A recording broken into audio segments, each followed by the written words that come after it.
plaire à mon père et je fais de la théologie pour me plaire à moi-même. Vous voyez, il voulait relier les deux. Et à ce moment-là, ce qui est très beau, à Padoue, quand il va s'inscrire, hein, c'était François de Sales. Il va faire une belle anagramme. En prenant les mots François de Sales, il va écrire « foi sans d'escalier ». C'est-à-dire foi qui ne sort pas de ses câbles. Pour dire que, voilà, le modèle de François de Sales, pour nous tous, c'est la profonde foi en Dieu. Voilà. Plusieurs fois, il va le ressortir. Sa devise épiscopale, non excidet, ça veut dire « je tiendrai la route, je ne dévierai pas ». C'est très fort. Voilà, un petit peu, bon, dans la vie de François de Sales, hein, des mots forts. Alors, en lien avec Don Bosco, je vous donne encore quelques petits mots-clés qui sont intéressants. Donc, ni plus ni moins, le cœur parle au cœur, mais la bouche ne parle qu'aux oreilles. François de Sales, c'est l'homme du cœur. Le cœur parle au cœur, mais la bouche ne parle qu'aux oreilles. C'est un conseil qu'il va donner aux frères de Jeanne de Chantal quand ils devaient faire les homélies. Monseigneur de Bourges demande conseil à François pour faire des belles homélies. Et dans une lettre, il lui dit, entre autres, le cœur parle au cœur et la bouche ne parle qu'aux oreilles. Alors c'est un principe d'éducation, ça aussi. Si je vais vers le jeune avec mon cœur, eh bien, les choses passeront plus. Il dira même, qui a gagné le cœur de l'homme, a gagné tout l'homme. Alors nous, on le transcrit, qui a gagné le cœur du jeune, eh bien, pourra faire ce chemin d'éducation avec lui, va gagner le jeune. Ça va? Encore, vous voyez, c'est des phrases clés qui sont pour aujourd'hui, tout simplement. Hein?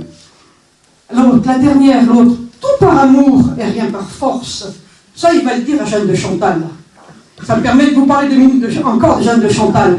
Vous savez qu'elle avait un directeur spirituel qui était le type même de l'abus spirituel dont on parle tant aujourd'hui, hein, de l'emprise spirituelle. Hein. 4 vœux il lui a fait faire, entre autres, eh bien, tout ce que je vous dis, vous ne direz à personne.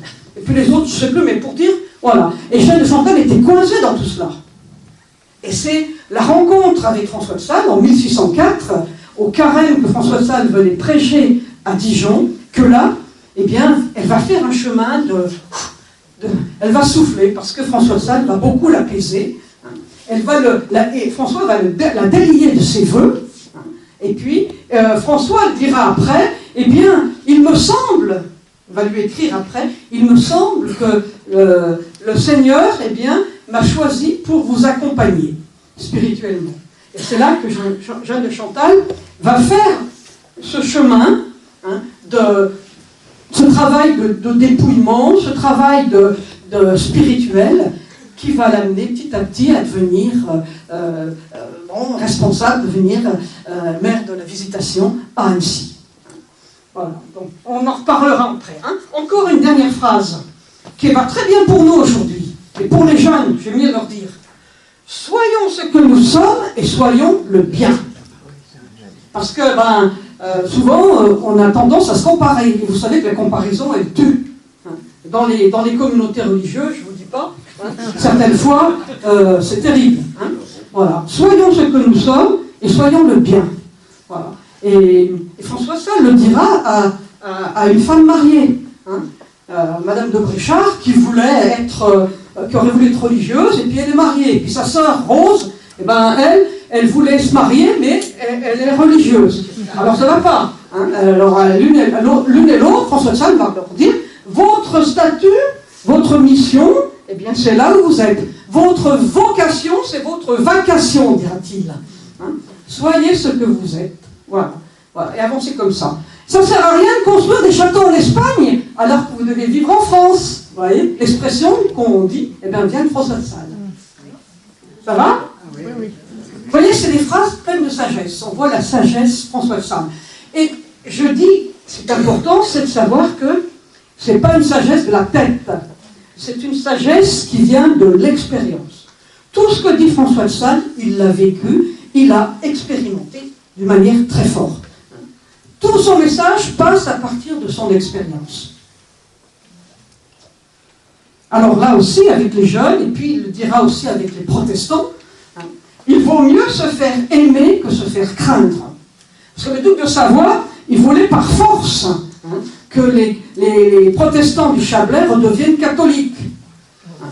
Comme les Bernois ont fait quand ils ont envahi le Chablais, c'est par la force, par la peur, qu'ils ont fait passer les gens du catholicisme au protestantisme. Et François Sales dira, il vaut mieux se faire aimer que se faire craindre. C'est par l'amour, par la bienveillance qu'il va réussir à faire changer, je ne dis pas convertir, parce qu'ils étaient chrétiens, les calvinistes, mais à faire qu'ils reviennent dans la religion catholique. Voilà. Ça va? Bien. Alors, donc, maintenant, on va parler de la visitation. Et puis en même temps, de Jeanne de Chantal. D'accord? Voilà. Parce qu'au début, quand M. Pierre m'avait dit, oui, ben vous parlerez de la visitation et puis de l'humilité. Alors, je vous ai fait tout un travail sur l'humilité, mais je ne suis pas sûre on arrivera à le faire, mais c'est important parce que le petit thème que j'avais mis là, Saint François de Sales et la fondation de la visitation, une histoire d'humilité envers Dieu et envers les hommes. Voilà. Pour François de Sales, ce qui prime, c'est l'humilité. Avant de mourir, les Viscandines vont lui demander « Dites-nous encore quelque chose ». C'était à Lyon, en 1622. François de Sales va demander une feuille. Sur la feuille, il va écrire en haut « Humilité », au milieu « Humilité », en bas « Humilité ». Voilà. Et puis il dira cette phrase qui pourrait être commentée « Ne rien demander, ne rien refuser ». Donc c'est ce qu'on appelle la sainte indifférence, l'abandon total entre les mains de Dieu. Tout ce qui nous arrive, bon, voilà. Voilà. Donc ça, on peut encore le travailler, parce que ça peut être piégeant. Parce qu'une fois, à des professeurs dont j'ai sorti cette phrase-là, ils m'ont dit « Alors ça sert à quoi la prière ?» Alors j'ai dit, c'est pas sur ce registre-là qu'on se situe. Voilà. Alors il prendra l'exemple, François de Sales, pour vous faire comprendre. Il dira comme ça, regardez Jésus, tout bébé à la crèche. Il n'est pas capable de parler, il est là. Il ne demande rien, il ne refuse rien. Il est totalement abandonné dans les bras de Marie et de Joseph. Voilà. C'est un peu l'exemple, l'image que prendra François de Sales, entre autres, pour expliquer cette formule. Ne rien demander, ne rien refuser. Alors, donc, la visitation. Il y a eu tout un cheminement d'humilité, de sagesse, de patience. Humilité envers Dieu, parce que François a senti, comme Jeanne de Chantal, ils ont eu une vision. François au château de Torrent, c'était le château de Sales, dans la chapelle, juste avant de préparer il préparait le carême pour Dijon, il a vu en vision les 3 visitandines. Voilà, dans la chapelle, comme ça. Voilà. Vous verrez, on le voit bien sur le vitrail, dans un des vitrails dans la basilique.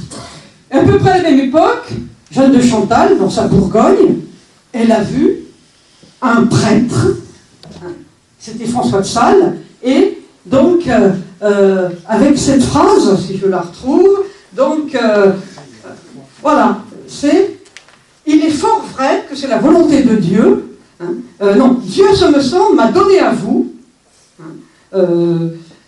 donc, disons que dans cette formule, Jeanne de Chantal entend, voici le prêtre que j'ai choisi pour t'aider dans ton chemin spirituel.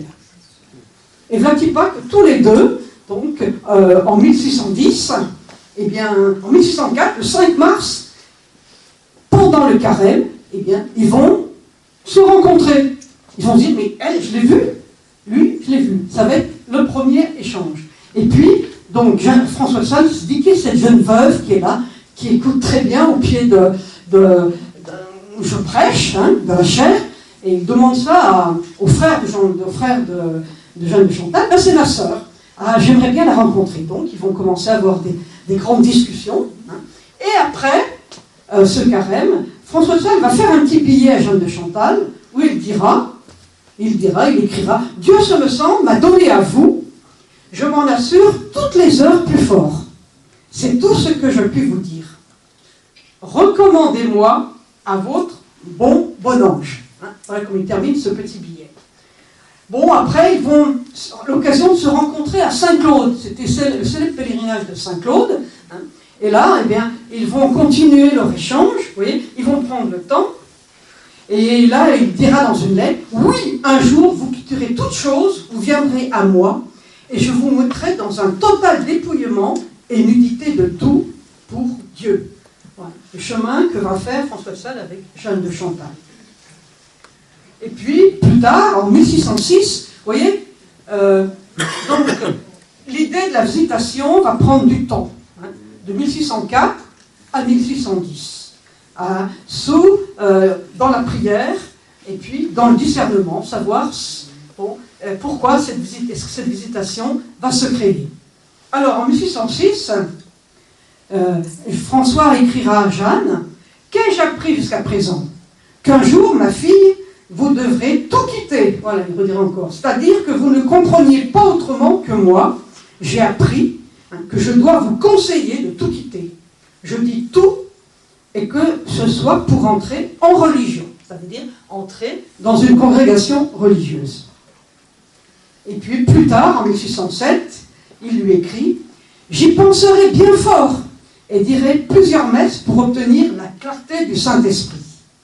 Car voyez-vous, ma fille, c'est une telle action que celle-là, elle doit être réfléchie et abandonnée dans la prière. » Voilà, vous voyez, on avance tout doucement. Et en 1610, plus tard, donc Jeanne de Chantal, en 1607, va venir à Annecy. Donc ils vont encore échanger. Mais, alors c'est là que c'est intéressant. C'est que dans toute cette réflexion, François sait bien que Jeanne de Chantal a 4 enfants. Alors des fois on dit, oui, Jeanne de Chantal, elle a abandonné ses enfants pour rentrer au couvent. Eh bien, c'est totalement faux. Ça, il faut bien se mettre dans la tête. C'est pas du tout comme ça que ça s'est passé. Pourquoi? Eh bien, parce que François de Sales, je n'ai pas trouvé la référence, mais il le dit bien à Jeanne de Chantal, vous avez 4 enfants, il faut d'abord qu'ils aient une situation, ainsi de suite. Vous voyez, il est très sage dans sa manière de faire. Bon, son fils aîné, Celse-Bénigne, à 15 ans.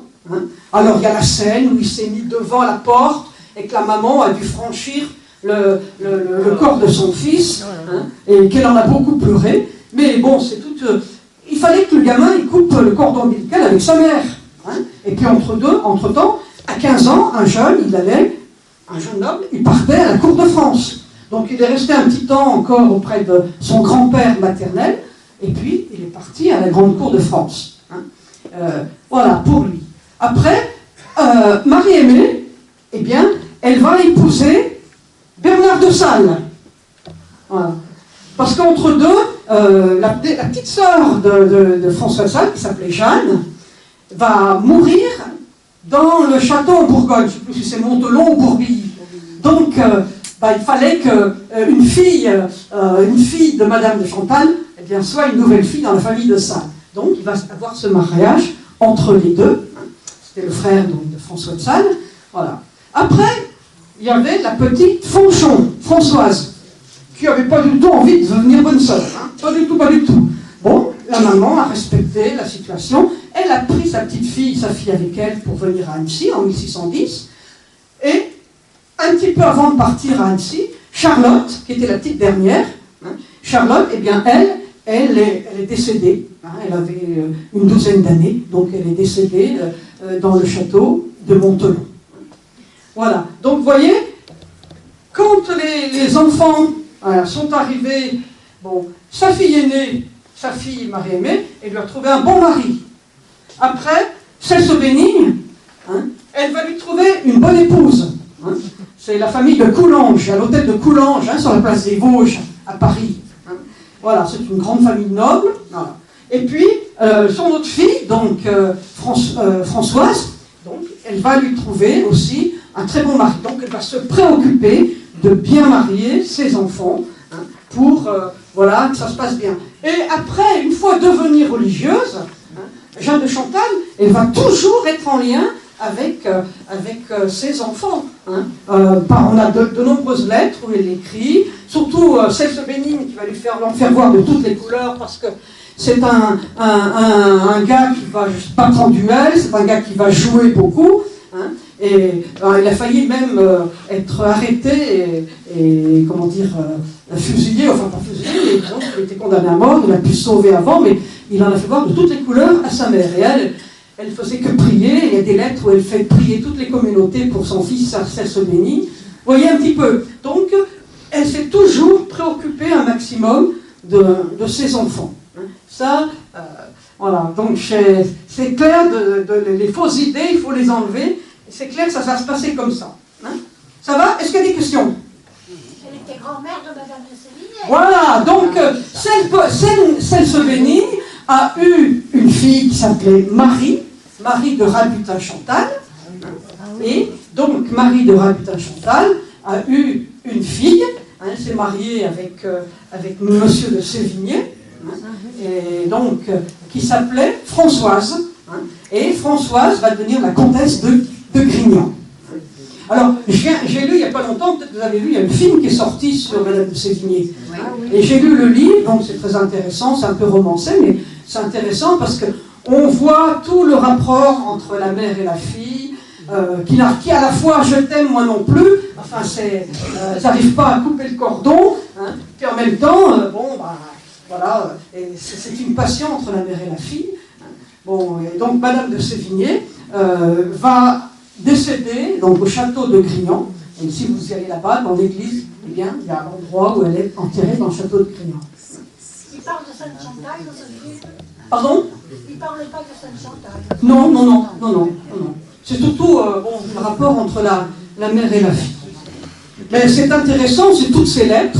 C'est pour ça que c'est une richesse, parce que ça fait comprendre un petit peu tout ce qui se passe à la cour de France, Louis XIV, et puis tous les liens, tout ça, c'est très bien.